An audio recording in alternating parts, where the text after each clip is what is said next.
పాండురాజుకు ఆ శాపం ఎలా వచ్చింది, దాని వెనుక ఉన్న కథ ఏంటో ఇప్పుడు తెలుసుకుందాం. మహారాజైన పాండురాజు ఒకసారి వేట కోసం అడవికి వెళ్తాడు. అక్కడ జరిగిన ఒక పొరపాటే అతని జీవితాన్ని మార్చేసింది. అడవిలో వేటాడుతున్న సమయంలో పాండురాజుకు దూరంగా 2 జింకలు జంటగా కనిపిస్తాయి. పాండురాజు తన బాణంతో ఆ జింకలను కొడతాడు.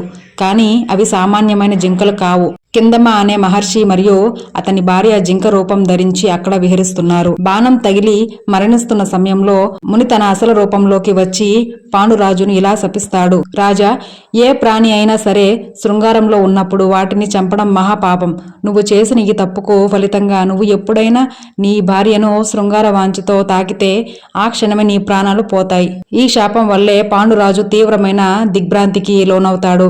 రాజ్యం మీద విరక్తి చెంది తన భార్యలైన కుంతి మరియు మాద్రీలతో కలిసి అడవికి వెళ్లి సన్యాసిలా జీవించాలని నిర్ణయించుకుంటాడు. చాలా ఏళ్ల తర్వాత ఒక వసంతకాలంలో పాండురాజు తన నియంత్రణ కోల్పోయి శాపాన్ని మర్చిపోయి తన రెండో భార్య మాద్రిని కౌగిలించుకుంటాడు. ముని శాపం ప్రకారం మరుక్షణమే పాండురాజు ప్రాణాలు వదులుతాడు.